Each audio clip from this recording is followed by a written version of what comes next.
চাচা, তোমার কচুরি ভাজা হলো গো? আয় আয় আয়, তোর কথাই ভাবছিলাম কখন আসবি। এই শীতের সকালে তোমার দোকানে ডাল কচুরি না খেলে কি আর দিন শুরু করা যায় বলো? সেই জন্যই তো শুধু আমি নয়, গ্রামের এত লোক রোজ আসে তোমার দোকানে। তোরা ভালোবাসিস, সেই জন্যই তো আরো ভালো করে বানানোর চেষ্টা করি রোজ। আর তো অপেক্ষা করা সম্ভব হচ্ছে না হাবিব মিয়া। যা ঠান্ডা পড়েছে, কুয়াশা ঢেকে আছে চারিপাশে, তার মধ্যে তোমার ডাল কচুরির গন্ধে পেটের খিদে একদম মাথায় উঠে গেছে। সত্যি চাচা, এবার দাও তো, না হলে পেটের ভিতর ছুঁচোর ডন মারা বন্ধ হবে না। খিদে একেবারে চোচো করছে।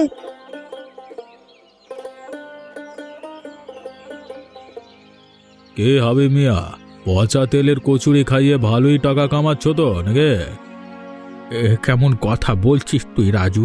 আমি টাকা কামাই আর না কামাই, মানুষকে কোনোদিন ঠকাই নিয়ে কথা বলতে পারি। ঠিক আছে ঠিক আছে, আর অত বড় বড় কথা বলতে হবে না। কেন রাজু কাকা, তুমি হাবিব চাচার পিছনে লাগছো? নিজেও তো ব্যবসা করে খাও। একজন ব্যবসায়ী হয়ে আরেকজন ব্যবসায়ীকে অপমান করতে তোমার খারাপ লাগে না? ওরে আমার জ্ঞানের ভান্ডার এলো রে। বলি, এত বড় বড় কথা বলার সাহস কি করে হয়েছে তোর? সত্যি কথা বলতে আমার কষ্ট হয় না। তুমি চাচার দোকানটা অধিকার করার জন্য পিছনে লেগে আছো, সেটা জানি না ভাবছো? তবে রে, মেরে তো দাঁত ভেঙে গেল একেবারে। কি হয়েছে রাজু, সকাল সকাল বাচ্চা মেয়েরা যদি একটা কিছু বলেই থাকে তাতে এরকম ব্যবহার করতে হবে? চুপ করে দাও। আজকের মতো চুপ করে যাচ্ছি, একদিন এমন আসবে যে হাবিব আরে রুমিকে উপযুক্ত শিক্ষা আমি দিয়ে দেবো। তোমরা যাই বলো মিয়া, এই ঠান্ডার দিনে এরকম রোদ পোহাতে পোহাতে আড্ডা দেওয়ার মজাই আলাদা। ঠিকই বলেছ মাস্টার, এ জিনিস শুধু গ্রামেই পাওয়া যায়, শহরে এমন মজা পাবে না। কি হয়েছে রাজু, আজকে তুমি যে কথা বলছো না, এরকম মুখ গম্ভীর করে বসে থাকলে হবে? কথা বলতে তো হবে নাকি? কি বলবো সেটাই তো বুঝতে পারছি না। গ্রামের কিছু লোক এমন মাথায় উঠে যাচ্ছে যে তাদের বিরুদ্ধে আর কথাই বলা যাচ্ছে না। কেন, কি হয়েছে? তোমাকে কেউ কিছু বলেছে? রাজুর মনে ব্যথা লেগেছে মনে হয়। হাজারো সকাল সকাল হাবিব মিয়ার দোকানে একটা বাচ্চা মেয়ের কাছে অপমানিত হয়েছে, তাই তো? আরে হ্যাঁ হ্যাঁ, হেসে নাও হেসে নাও। একদিন আমি প্রমাণ করে দেব যে আমি যা বলছি তা মিথ্যে নয়। তা কি সত্যি কি মিথ্যে সেটাই তো বুঝতে পারছি না, একটু বুঝিয়ে বলবে তোমরা? আজকে আমি সকালে গিয়ে যেটা সত্যি সেটাই বলেছিলাম। হাবিব মিয়াকে সবার সামনে বলেছিলাম যে একই তেলে রোজ রোজ কচুরি ভেজে খাওয়ালে তেলটা পচে যায়, আর সেই পচা তেলে খাবার খাইয়ে লোকজনের শরীর খারাপ করেছো তুমি। সে কথা বলতেই ওই বাচ্চা মেয়েটা একেবারে ফোঁস করে উঠল, আর সঙ্গে সঙ্গে হাবিব যেন আমার উপর ঝাঁপিয়ে পড়ল। তবে যাই বলো হে, এই শীতের দিনে কিন্তু অমন ডাল কচুরির দোকানে তল্লাটে পাবে না। আর ওই জিনিস খেয়েও মজা, তাই গ্রামের লোকেদের থেকে তুমি কি আর ওই আনন্দ কেড়ে নিতে পারবে? আমি তো কোনো আনন্দ কেড়ে নিতে চাই না, আমি শুধু স্বাস্থ্যের দিকটা জানাতে চাই। যদি নিয়ম না মেনে কাজ করে সে তাহলে কোনো অধিকার নেই লোকের ক্ষতি করবার তার। ব্যাপারটা তুমি খারাপ বলছো না, তবে ওর থেকে এখন লোকের টান বেশি। ঠিক আছে, যদি তাই হয় তাহলে প্রমাণ করে দাও যে ও ভেজাল পচা তেলে রান্না করে। যদি করতে পারো তাহলে না হয় একটা ব্যবস্থা করা যাবে। ঠিক আছে, আমি দুদিনের মধ্যে প্রমাণ করে দেব। তারপর আমিও দেখব, দেখাবো কি করে এই বুড়ো দোকান চালায়। কিরে ফিরোজ, সন্ধ্যাবেলায় এসেছি, একটু মুড়ি বাতাসা দিই? হ্যাঁ। সেসব হবে কাকিমা, এখন তুমি বসো, তোমার সাথে গল্প করতে এসেছি, একটু গল্প করি। বল, কি বলবি? বড় চিন্তায় আছি বুঝলে তো। তুই আবার কবে থেকে চিন্তা করা শুরু করলি রে? চিন্তা তো আমাদের মতো সংসারী মানুষদের কাজ। তুই সংসার ধর্ম করিসনি, এখন ছোট বয়স তোর, তোর আবার কিসের চিন্তা? গ্রামে থেকে গ্রামের মানুষের জন্য কিছু করতে চাই, বিশেষ করে তোমাদের জন্য। কারণ এই গ্রামে আমাকে যদি সব থেকে কেউ ভালোবাসে সেটা হচ্ছে তোমরা। গরিবের সংসার তোমাদের, এদিকে কিছু কাজবাজ পাচ্ছি না যে নিজের পায়ে দাঁড়াবো। এত কেন চিন্তা করছিস? তোর কাকু মরে যাওয়ার পর ভেবেছিলাম না খেতে পেয়ে মারা যাব, চলে যাচ্ছি তো কোনো রকমে রুমিকে নিয়ে। না, তবু আমার একটা দায়িত্ব কর্তব্যবোধ থেকে যায়। তোমরা ছাড়া এই গ্রামে এত অসহায় মানুষ, নানান রকম ভাবে তারা দুঃখ কষ্টের মধ্যে আছে।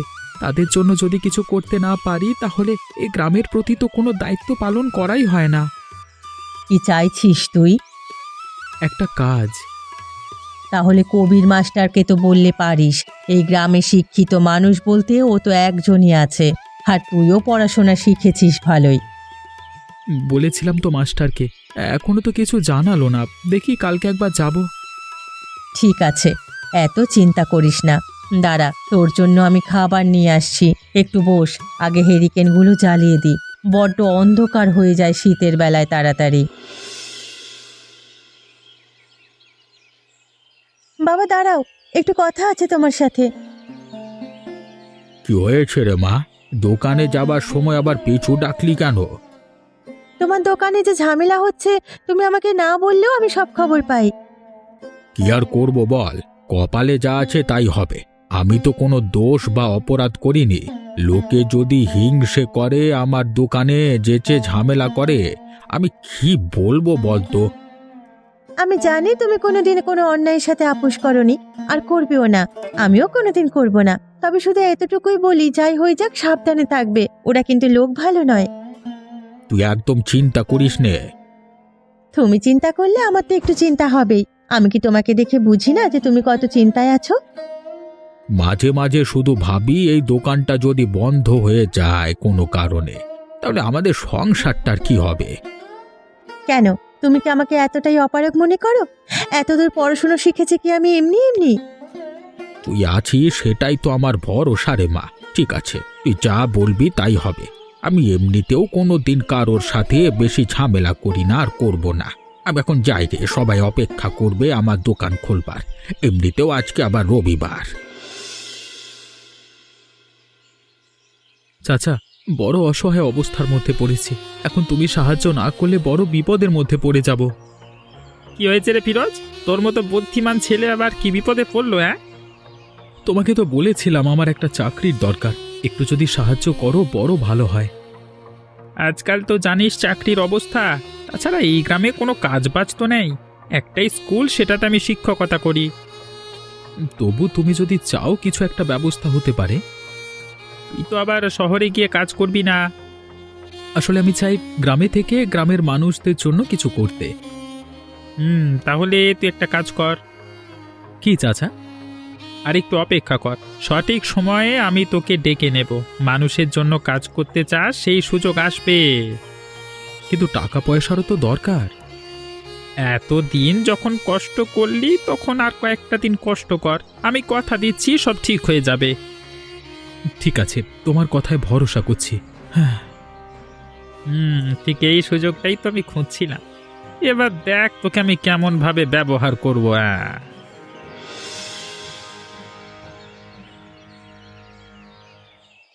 মাস্টার মশাই, আপনি যা চেয়েছিলেন নিয়ে এসেছি।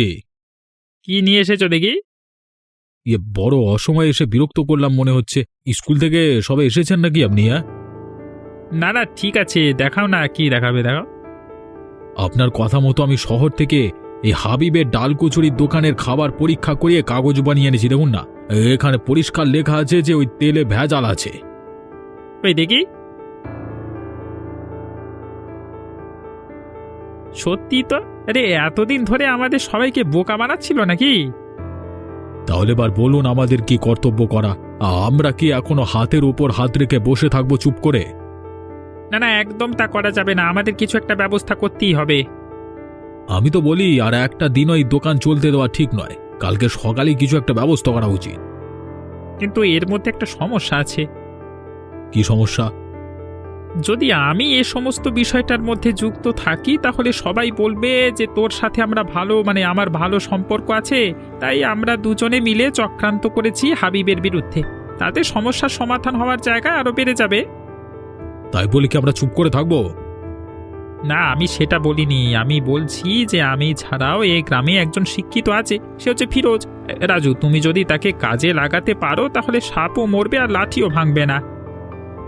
কিন্তু সে আমার কথা শুনবে কেন? সে শিক্ষিত ছেলে, আর আমার হয়তো সত্যি হতো কোনো শিক্ষা দীক্ষা নেই। আমার নাম করে গিয়ে বললে সে শুনবে। আজ কি তুমি যাও, বাড়ি গিয়ে সমস্ত ব্যবস্থাটা করো এক্ষুনি। ঠিক আছে মাস্টার মশাই, আপনি যেভাবে বলবেন তাই হবে। ফিরোজ, বাড়ি আছো? আরে রাজু কাকা, তুমি এই অসময়ে? বড় দরকারে এসেছি বাপ, একটা তোমার সাথে কথা ছিল। কি হয়েছে? এমনিতে তো তুমি কোনোদিন আমার কাছে আসোনি। আসলে মাস্টার মশাই পাঠালে। কে, কবির মাস্টার মশাই? হ্যাঁ, উনি বললেন যে তুমি সাধারণ মানুষদের জন্য কিছু ভালো কাজ করতে চাও এবং তুমি ওনাকে বলে এসেছো, তাই আমাকে পাঠিয়েছেন। আরে বাহ, তাহলে তো আমার দিন খুলে গেল। তুমি ভেতরে এসো কাকা। এবারে বলো কি হয়েছে। তোমাকে এমনি বললে তো তুমি বিশ্বাসই করবে না, তাই সমস্ত কাগজপত্র নিয়ে এসেছি। আরে কাগজপত্র ছাড়ো, মাস্টার মশাই বলেছেন যখন, তখন মুখের কথাতেই কাজ করব আমি। উনি খুব ভালো মানুষ তো। আরে এই গ্রামে যে বিখ্যাত ডাল কচুরির দোকান আছে, সে হাবিব বাবু মানুষ হিসেবে সকলের কাছে খুবই বিখ্যাত তার দোকানের জন্য, কিন্তু সে যে পচা তেলের খাবার খাওয়ায় সবাইকে, সেটা আমি বলেছিলাম, কিন্তু কেউ বিশ্বাস করেনি। তা এখন আমি শহর থেকে পরীক্ষা করিয়ে নিয়েছি, আর মাস্টারমশাই বলেছেন সকলের স্বাস্থ্যের জন্য তুমি আর আমি দুজনে মিলে গিয়ে কালকে সকালে দোকানটা বন্ধ করে দিতে। উনি শেষ পর্যন্ত এমন কাজ করছেন? তাহলে আর বলছি কি, এই যুগে মানুষ স্বার্থের জন্য সব কিছু করতে পারে। তুমি যাবে তো ভাই? মাস্টার মশাই যখন বলেছেন তখন নিশ্চয়ই সবকিছু যাচাই করেই বলেছেন, আর গ্রামের মানুষের যাতে ভালো হয় আমি সেই কাজই করব। ঠিক আছে, আমি কালকে সকালেই যাব, চিন্তা করতে হবে না। ও, অসংখ্য ধন্যবাদ। আমি আমি আমি এখন যাই, কেমন যাই? চাচা, অনেক হয়েছে, এবার তোমার খেল খতম। আবার কি হয়েছে? আমি তো কিছু করিনি। আমি জানি তুমি এরকম আমার মতো অশিক্ষিত মানুষের কথা বিশ্বাস করবে না, তাই আমি সঙ্গে করে ফিরোজকে নিয়ে এসেছি। তোমরা সবাই দেখো এবার, সেদিন তো বড্ড বলছিলে তাকাও, খাবে পরে। হ্যাঁ, রাজু কাকা যা বলছে তা ঠিক। এই মুহূর্তে চাচা তোমাকে দোকান বন্ধ করে দিতে হবে। কিন্তু কেন বাপ? তোমরা তো সবাই জানো যে এই দোকানটা ছাড়া আমার সংসার চালানোর কোনো উপায় নেই। কিন্তু তার জন্য তুমি পচা তেল খাইয়ে লোকের শরীর খারাপ করবে, এটা তো কোনো কথা নয়। আমি আমি আমি লোককে পচা তেলের খাবার খাইয়েছি? তোমার খাবারের পরীক্ষা অনুযায়ী শহর থেকে এই রিপোর্ট এসেছে। এখানে পরিষ্কার বলা হয়েছে তোমার দোকান বন্ধ করে দেওয়ার জন্য। ছি ছি ছি ছি, হাবিব মিয়া, আমরা তোমাকে এতটা ভরসা করতাম, তুমি এরা সত্যি আমাদের পয়সার জন্য এভাবে ঠকালে? করে তো ভরসা করাই যাবে না, কারণ অস্থানে মেরে দিয়ে চলে গেল। তোমরা বিশ্বাস করো, আমি কোনো দিন এমন কাজ করিনি। আমি জানি না এই কাগজে কি লেখা আছে, এসব মিথ্যে। ওসব তোমার নাটক অনেক হয়েছে চাঁদু, এক্ষুনি দোকান বন্ধ করে ভাগো এখান থেকে। তোমরা দেখছো কি, তোমাদের এতদিন বিষ খাইয়েছে আর তোমরা কিছু বলতে পারছো না। এই দোকান বন্ধ করো, যত সব ভং চং দোকান এই বন্ধ, ভেঙে ফেলতো, মার সালাদের। আমি তোমাদের কাছে হাত জোর করছি ভাই, আমার দোকান তোমরা ভেঙো না। আমি দোকান বন্ধ করে তালা লাগিয়ে দিয়ে চলে যাচ্ছি।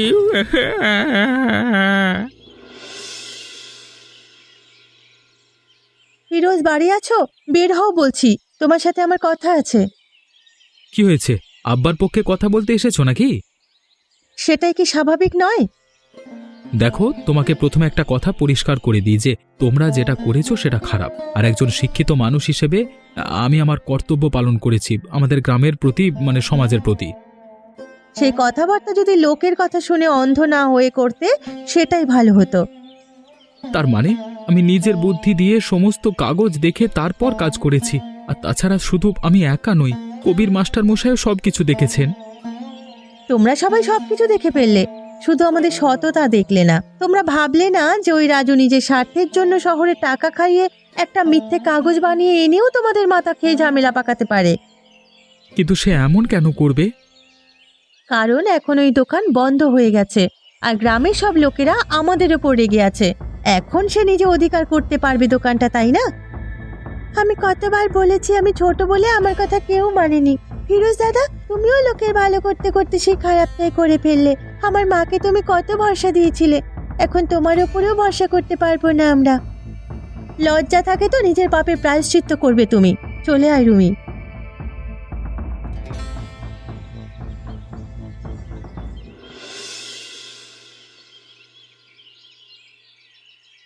রাজু কাকা, কি করছো তুমি?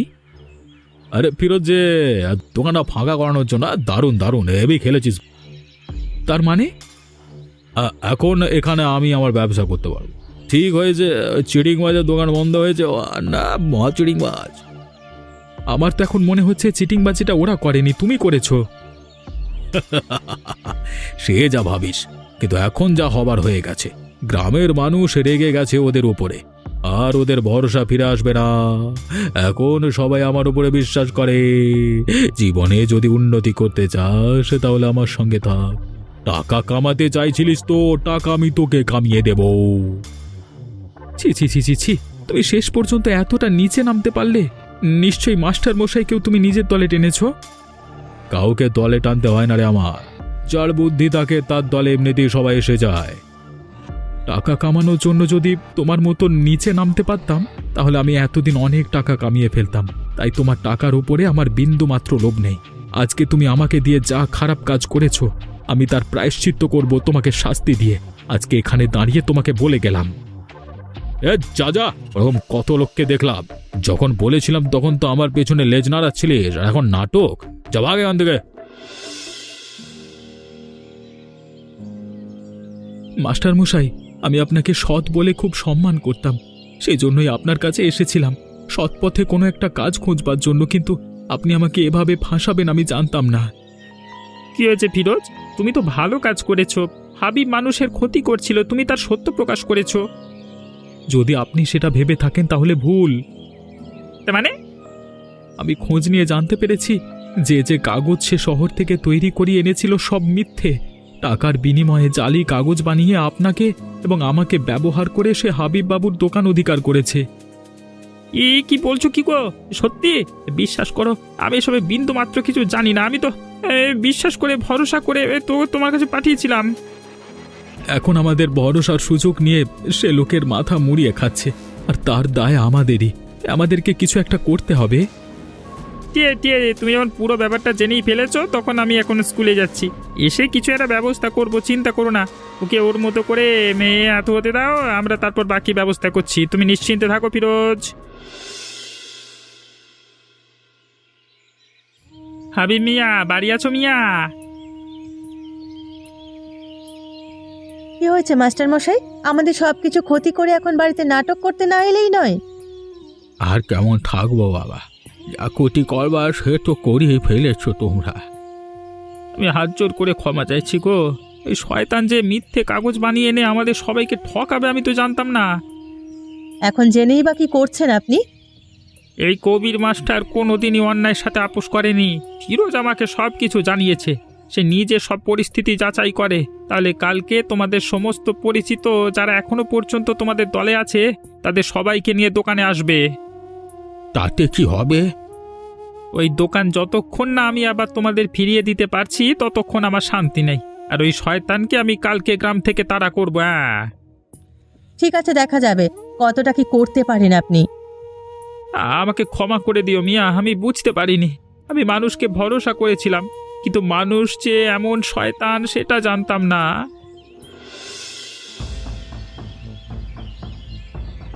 বেটা দোকান অধিকার করবি, এবার দেখ তোকে কি করি। কি যে এত লোক নিয়ে এসছিস কেন তুই?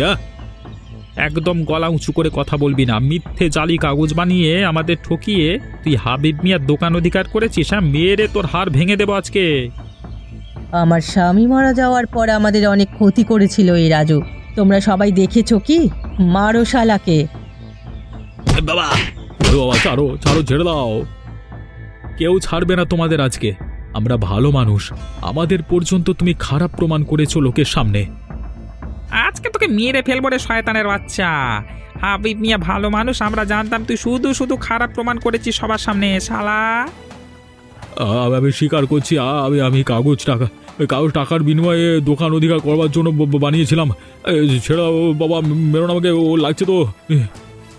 তোমরা ছেড়ে দাও, ও ভুল করেছে, ওর উচিত শিক্ষা হয়েছে। আমার দোকান আমারই থাকবে। বেকার একটা মানুষকে মেরে তোমরা পাপের ভাগীদার হইও না। তবে তোকে আর কোনোদিন এই গ্রামে যেন দেখতে না পাই। আর দেখতে পাবে না, চলে যাচ্ছি। ধন্যবাদ ধন্যবাদ ফিরোজ, ধন্যবাদ মাস্টার মশাই। তোমাদের জন্য আবার আমি আমার দোকান ফিরে পেলাম। আবার আমরা সবাই শীতের সকালে হাবিব চাচার দোকান থেকে ডাল কচুরি কিনে খাবো। কি মজা কি মজা। আমাকে এবার আশা করি তুমি ক্ষমা করে দিয়েছো জামিলা। ক্ষমা না করে কি আর পারি? তোমরা সবাই শোনো, সবাই দেখো খারাপ কাজ করলে কেমন শাস্তি হয়। হ্যাঁ, তা তোমরা সবাই ভালো রাস্তায় থেকো, তাই জন্য